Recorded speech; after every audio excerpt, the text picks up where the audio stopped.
Hello friends, my self Rakesh गुजर। तो मैं इस वीडियो में बात करने वाला हूं जो कंप्लीट बीसीए की इन्फॉर्मेशन बुलेटिन है 2026 के लिए। उसकी सब कुछ इन्फॉर्मेशन आपको डिटेल्स में प्रोवाइड करवाने वाला हूं। जो स्टूडेंट्स पहली बार काउंसलिंग कर रहे थे उनको बहुत सारे रूल रेगुलेशंस हो गया, जो इनकी सब कुछ इन्फॉर्मेशन, रजिस्ट्रेशन फीस हो गया, सिक्योरिटी मनी रहेगी, अपग्रेडेशन रूल रह गया, फ्री एग्जिट वगैरह का जो रूल है वो सब कुछ डिटेल्स आपको है इस वीडियो में मिलने वाला है। तो वीडियो की लेंथ है वो ज़्यादा हो सकती है, बट आपको सब कुछ इन्फॉर्मेशन इस वीडियो में है वो मिल जाएगी। तो बने रहिएगा वीडियो के एंड तक। पहली बार आए तो सब्सक्राइब जरूर कर लीजिएगा। सभी लिंक हमारी जो सोशल मीडिया रहती है, ताकि आप कोई भी नोटिफिकेशन या पीडीएफ वो मिस ना कर सके, तो ज्वाइन कर लीजिएगा। और पेड काउंसलिंग बहुत ही कम प्राइस में, हमारी प्राइस रहती है 1500 से और 4500 के बीच प्लान से, तो आप ज्वाइन कर लें ताकि आपको कोई भी प्रॉब्लम ना आए। रूल रेगुलेशन वगैरह, डॉक्यूमेंट सपोर्ट, सभी कॉलेजेज की हम कट ऑफ प्रोवाइड करवाएंगे, सभी राउंड्स की। इसी के अलावा प्रीफरेंस लिस्ट आपको देंगे, और भी कोई आपको प्रॉब्लम्स आएगी उसका सोल्यूशन आपको है वो प्रोवाइड करवाएंगे। तो चलिए शुरू करते हैं। पहले में जो आपको डिटेल्स है वो ऐसे प्रोवाइड करवा देता हूँ कि जो डिटेल्स रहेगी ना, तो उसमें आपकी जो प्रॉब्लम्स है, जैसे इनकी क्या क्या प्रोसेस रहेगा, तो उसके रूल रेगुलेशन है इसमें आपको डिटेल्स में बता दूंगा। बट आपको मैं बेसिकली वैसे प्रोवाइड करवा देता हूँ कि राउंड वाइज क्या क्या आपको इन्फॉर्मेशन का हो ध्यान रखना पड़ेगा। तो सबसे पहले मैं बात करता हूँ कि राउंड 1 में आपको रजिस्ट्रेशन के लिए है वो टाइम दिया हुआ है, उसके अकॉर्डिंग है वो मैंने शेड्यूल में बता दिया था। तो उसी के अकॉर्डिंग आपको रजिस्ट्रेशन का प्रोसेस है वो सबसे पहले करना पड़ता है।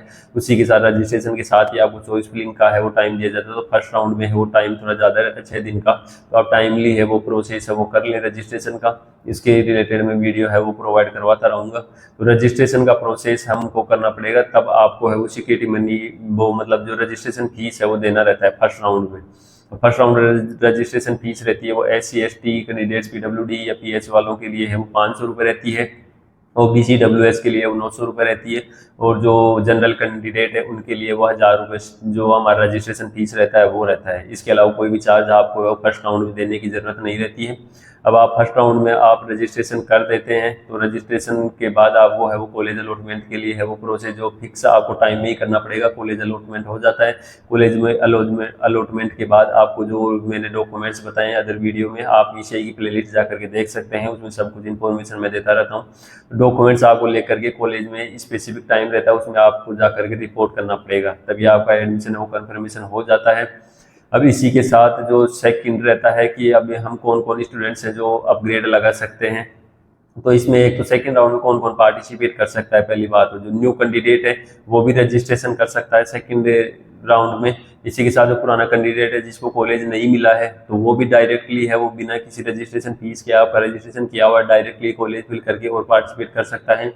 तीसरी कंडीशन रहती है जब जिस भी कैंडिडेट को कॉलेज अलॉटमेंट हुआ है और वो वहाँ जा करके और ज्वाइन कर लिया है कॉलेज को और अपग्रेड लगाना चाहता है, तो अपग्रेड के लिए आपको उसी कॉलेज में आपको वहाँ से जो नोडल ऑफिसर रहता है उसको बोलना पड़ेगा, विलिंगनेस दर्ज करानी पड़ेगी कि मैं अपग्रेड लगाऊंगा, तभी आपको ऑप्शन मिलेगा। तो वहाँ आप जरूर बोले अगर आपको अपग्रेड लगाना है तो तभी आपको अपग्रेड का ऑप्शन है वो मिलेगा। तो कौन कैंडिडेट है जो पार्टिसिपेट नहीं कर सकता है, जिस भी कैंडिडेट को यहाँ पे कॉलेज अलॉटमेंट है वो हो गया था और वो अब सेकंड और वो रिपोर्ट नहीं करता है स्पेसिफिक टाइम में कॉलेज में, तो उसकी जो सीट है वो कैंसिल हो जाती है और वो फर्दर किसी भी राउंड में है वो पार्टिसिपेट करने के लिए एलिजिबल नहीं रहता है।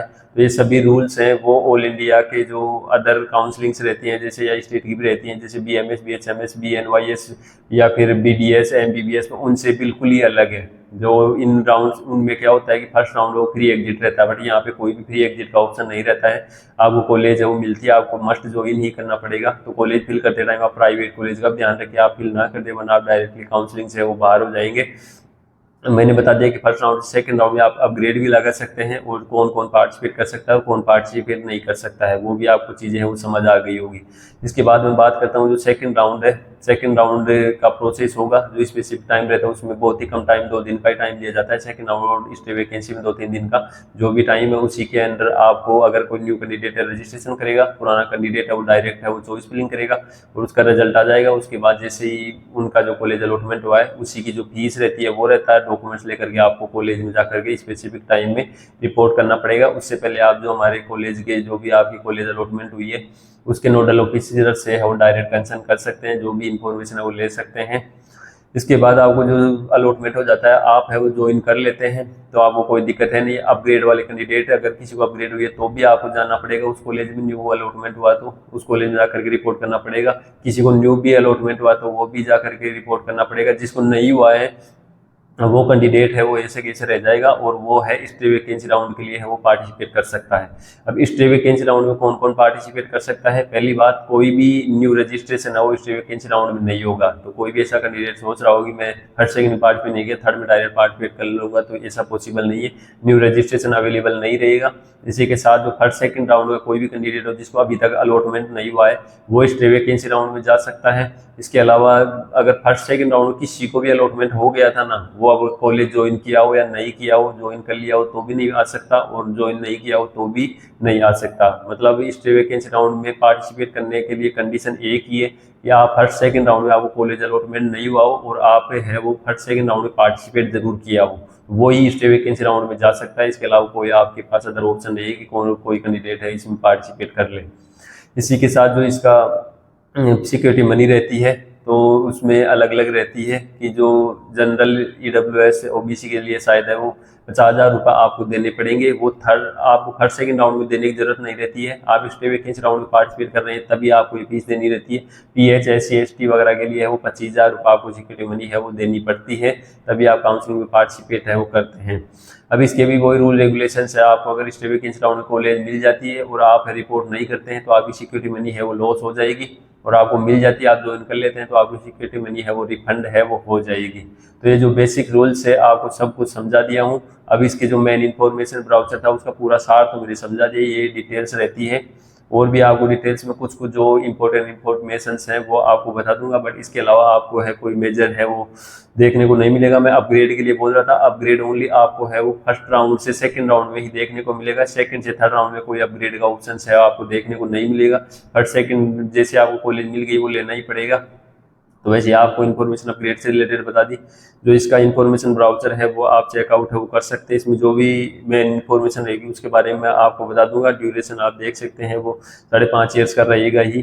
15% सीटों के लिए है ये काउंसलिंग हो रही है। 858 टोटल सीटें हैं। इसमें 5 प्राइवेट कॉलेजेज रहती है और अदर गवर्नमेंट कॉलेजेज है वो पार्टिसिपेट करती है। 15% सीटें सभी स्टेट्स की एज है वो 17 ईयर होना चाहिए आपको। 31 first of December 2026 essential qualifications आप नीट क्वालिफाई होने चाहिए। इसी के साथ आपकी 12th की जो मार्कशीट है उसमें भी आपको जैसे अदर PCB जो मेन जो आपका फिजिक्स केमिस्ट्री बायोलॉजी रहता है वो, और एक एडिशनल सब्जेक्ट बायोटेक्नोलॉजी या फिर इंग्लिश है ना, तो उनके चारों सब्जेक्ट्स आपको ऐड कर करके, और अगर जनरल कैटेगरी है तो आपको 50% है वो आपको है वो ये क्राइटेरिया है वो फुलफिल करना पड़ेगा। अगर SC ST OBC जैसे SC ST OBC वगैरह रहता है तो उनके लिए इसमें ओनली जनरल के लिए क्या SC ST नहीं, ओनली SC ST के लिए है वो आपको 47.5% है वो नहीं चाहिए। जो चारों सब्जेक्ट मैंने बताए हैं उनका जो एवरेज, इसी के अलावा जनरल OBC और EWS है उनके लिए आपको 50% का कोटा है वो रहना चाहिए। 50% आपकी आनी चाहिए। ये आपको इन्फॉर्मेशन बता दी। इसी के अलावा और तो बेसिक डिटेल्स है आपको वो यहाँ पर दी जाएगी। फिजिकल जो हैंडीकैप और डिसेबिलिटी वाले हैं वो कैंडिडेट्स यहाँ आएंगे। रिपोर्टिंग फॉर एडमिशन है, जो भी मैंने एडमिशन रिपोर्टिंग का प्रोसेस है, काउंसलिंग सेल भी report that respective college the university पर that mentioned in the schedule. मैं बता रहा हूँ जो रिपोर्टिंग का प्रोसेस के लिए बता रहा हूँ, जो मैंने सब कुछ इन्फॉर्मेशन डिटेल में बता दी है। यहाँ पे आपको है वो इतना उलझने की जरूरत है नहीं। ये जो मैंने रूल रेगुलेशन थे वो ही सब यहाँ पर लिखे हुए हैं, इनको आप पढ़ेंगे ना तो वो ये मैंने बेहतर बोल रहा था कि फर्स्ट से सेकंड राउंड में है वो allowed only those candidates who have physically reported. जो फर्स्ट राउंड में जिन्होंने रिपोर्ट किया है वो ही सेकंड राउंड के लिए वो पार्टिसिपेट है वो कर सकते हैं। वरना जो अगर रिपोर्ट नहीं किया, अगर फर्स्ट राउंड में अलॉटमेंट हो गया रिपोर्ट नहीं किया तो सेकंड राउंड के लिए एलिजिबल नहीं रहेंगे। और अगर कोई फर्स्ट से सेकंड में है वो जो अगर अपग्रेड करवाता है तो उसके लिए विलिंगनेस आपको है वो नोडल ऑफिसर को बताना पड़ेगा, तभी आपको वहाँ ऑप्शन मिलेगा पार्टिसिपेट करने का।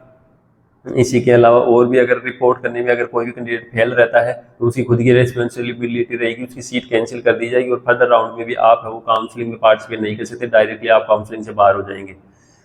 और यूनिवर्सिटी के लिए है ये इंस्ट्रक्शन, इसका आपको कोई मतलब नहीं है। यहाँ सीट कन्वर्जन इस तरीके से होगा। Counselling schedule and important dates है, तो यहाँ आपको जो बताया हुआ है मैंने शेड्यूल से रिलेटेड सब कुछ डिटेल्स प्रोवाइड करवा दी थी। शेड्यूल के लिए है आप टेलीग्राम ज्वाइन कर सकते हैं, वहाँ सब कुछ मिल जाएगा। इसमें भी आप देख सकते हैं जो बेसिक डिटेल्स है इसमें कुछ अलग से दे नहीं रखा है। डिसाइडेड द स्टेट गवर्नमेंट जो फीस का रहता है कि आप फीस है वो डायरेक्टली जरूर चेक कर लें, स्टेट से कंसर्न कर लें। आप जो फीस का इशू रहता है कि हमें कोई मतलब नहीं, ये विषय ये बोल रहा है कि आपको कॉलेज से कंसर्न करना पड़ेगा, जो भी फीस आपको उनको देना पड़ेगा। इसी के अलावा आपके फीस वगैरह का यहाँ दे रखा है। candidate allotted seat in the first round, the counseling reports for admission within scheduled dates will have a opportunity for upgradation by exercise choice filling on the second round of the counseling in the case seat allotted in round 2 seat allotted earlier in round। वो ये details बता रखी है जो मैंने बताई है, उसके अलावा है वो कोई भी अलग से है वो डिटेल्स नहीं प्रोवाइड करवाई है। ये आपको डिटेल्स है वो यही बता रहा है कि आप अगर फर्स्ट राउंड में कॉलेज अलॉटमेंट हो जाता है, आप रिपोर्ट नहीं करते हैं कॉलेज में, तो आप है वो फर्दर राउंड्स में है वो पार्टिसिपेट करने के लिए अलाउड नहीं होंगे। यही सेकंड राउंड के लिए रूल है। सेकंड राउंड में भी आपको अलॉटमेंट हो जाता है, आप स्टे वैकेंसी के लिए अलाउड है वो नहीं होंगे। स्टे वैकेंसी राउंड के रूल्स यहाँ पर दिए हुए हैं। अगर सीटें वैकेंट रहेगी तो स्टे वैकेंसी 2 की सीट मैट्रिक्स आएगी और ये प्रोसेस है वो करवाया जाएगा। उसके लिए आपको जनरल ओबीसी ईडब्ल्यूएस के लिए है वो आपको 50,000 रुपये सिक्योरिटी मनी देनी पड़ेगी और अदर जो SC ST PH के लिए 25,000 रुपये देना पड़ेगा और आपको काउंसलिंग में स्टे वैकेंसी राउंड में पार्टिसिपेट है वो कर सकते हैं। इसी के साथ ये और बेसिक इन्फॉर्मेशन आप देख सकते हैं, इसमें और कुछ अलग से दे नहीं रखा है। आप अगर टाइमली है वो पार्टिसिपेट नहीं, जो आपका जो टाइमली आप जा करके कॉलेज में रिपोर्ट नहीं करते हैं तो उस पर आपका कोई अधिकार नहीं रहेगा सीट के लिए। यहाँ पे आप इनको जो बेसिक डिटेल्स है वो प्रोसेस बता रखा है कैसे कैसे आपको प्रोसेस करना पड़ेगा। सबसे पहले आपको रजिस्ट्रेशन करना पड़ेगा विषय की ऑफिशियल साइट पर, चॉइस फिलिंग एंड लॉक करना पड़ेगा, डाउनलोड प्रोविजनल अलॉटमेंट लेटर और रिपोर्टिंग है वो कॉलेज में आपको करना पड़ेगा फर्स्ट। और आपको अगर अपग्रेड लगवाना है तो R2 के लिए आपको है विलिंगनेस देना पड़ेगा कॉलेज में, तभी आप है वो उसके लिए कर सकते हैं अपग्रेड। रजिस्ट्रेशन सेकंड राउंड के लिए भी ये चीज़ है, नए रजिस्ट्रेशन भी आप कर सकते हैं, नए कैंडिडेट भी, और पुराने वाले तो रहेंगे ही, वो डायरेक्टली है वो चॉइस फिलिंग करेंगे। और मतलब यही है कि और जो स्टे वैकेंसी राउंड के फिर अलग रूल्स रहेंगे, चॉइस फिलिंग कर लेंगे लोग और वही इसमें भी सेम प्रोसेस अलॉटमेंट होगा और कॉलेज में रिपोर्ट करना पड़ेगा। और बेसिक इन्फॉर्मेशन मैंने पहले वो प्रोवाइड करवा दी है। स्टे वैकेंसी राउंड के लिए भी नोटिफिकेशन आएगा, सीट वैकेंट रहेगी तो जो इलिजिबल है, मैंने बताया है कि इलिजिबल ओनली वो है जो फर्स्ट सेकंड राउंड में पार्टिसिपेट किए हैं, कोई से भी राउंड पार्टिसिपेट किया हो, फर्स्ट में किया हो या सेकंड में किया हो, दोनों में किया हो, तो उनकी जो अगर कॉलेज अलॉटमेंट नहीं हुआ है ना तो वही कैंडिडेट है वो स्टे वैकेंसी के लिए है वो एलिजिबल रहेंगे। आपको यहाँ पर फीस पे करना पड़ेगा, सिक्योरिटी मनी। रजिस्ट्रेशन फीस तो सबको देना ही पड़ेगा, बट सिक्योरिटी मनी फीस है वो यहाँ पर देना पड़ेगा ओनली स्टे वैकेंसी राउंड में। अच्छी बात है, फर्स्ट सेकंड राउंड में आपसे सिक्योरिटी मनी है वो नहीं ली जाती है। जो यहाँ पर आप रजिस्ट्रेशन फीस है वो देख सकते हैं सभी कैटेगरीज की रेस्पेक्टिव। और इसके लिए आपको पेमेंट के लिए भी इस चीज़ का ध्यान रखना है। पहली बात तो ये, आप किसी से भी काउंसलिंग कराएं, साइबर कैब से कराएं या पेड काउंसलिंग करवाएं, आप खुद के अकाउंट से हमेशा अकाउंट से ही पे करना रहता है। और जहाँ अकाउंट अगर कुछ काउंसलिंग में अकाउंट भी मांगते हैं तो वहाँ पे भी खुद का अकाउंट देना रहता है। आप उनके अकाउंट से पे नहीं करवाएं, वरना फिर जो रिफंड रहता है सिक्योरिटी मनी वो उन्हीं के अकाउंट में वापस, जो क्योंकि ज़्यादातर पेमेंट है वो रिवर्सल मोड में होता है, जिस अकाउंट से आपसे पे हुआ है उसी में वापस आता है। तो बहुत सारे फ्रेंड लास्ट ईयर भी कम से कम 20-30 फ्रेंड से मैंने कॉल किया था जिनका पैसा इस चीज़ों के लिए फंस जाता है। बहुत सारे साइबर कैब वाले भी फंस जाते हैं या फिर पेड काउंसलिंग वाले भी है, इस चीज़ के लिए है वो पैसों का है वो गपला कर देते हैं। तो आप खुद के अकाउंट से ही पे करें, हमेशा इस चीज़ का ध्यान रखें। और इसमें ऑप्शन भी ओनली UPI का ऑप्शन नहीं दिया गया है, नेट बैंकिंग, डेबिट कार्ड और क्रेडिट कार्ड का ही ऑप्शन है। और जो इसकी जो रिसिप्ट है आप है वो रखिए ताकि आपको कोई दिक्कत ना आए। इंपॉर्टेंट इंस्ट्रक्शंस है वो आपको दे रखा है कि ईमेल आईडी और जो इसका NTA की जो आपने रजिस्टर किया हुआ था वही आपकी मेल आईडी और मोबाइल नंबर रहेगा, तो उसी के अकॉर्डिंग है वो आप अपना प्रोसेस करें। उनको अच्छे से है वो आप ध्यान रखें, जो भी आपकी ईमेल आईडी वगैरह है ये सारी इसमें इंफॉर्मेशन बेसिक्स आपको दे रखी है वो आप वो पढ़ सकते हैं।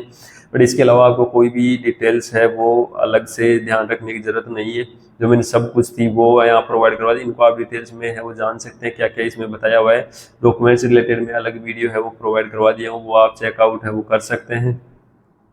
इसी के साथ जो कंप्लीट है ये हो जाता है तो हम सब कुछ प्रोसेस आपको 1000 रुपये जैसे का हमारे पास डाटा भी अवेलेबल रहता है, कट ऑफ भी सभी कॉलेजेज की सभी राउंड्स की अवेलेबल रहती है। तो हमारे पेड काउंसलिंग के लिए आप व्हाट्सएप पर है वो मैसेज कर सकते हैं, सब कुछ प्रोसेस हम मिल करके आपका सब कुछ करवाएंगे। तो चलिए मिलते हैं किसी नेक्स्ट इन्फॉर्मेटिव वीडियो के साथ, तब तक के लिए जय हिंद और जय भारत। सब्सक्राइब जरूर कर लीजिएगा। अदर जो हमारे सोशल मीडिया लिंक है वो आपको पिन कमेंट में देखने को मिल जाएगी, जो जरूर कर लीजिएगा। Thanks for watching.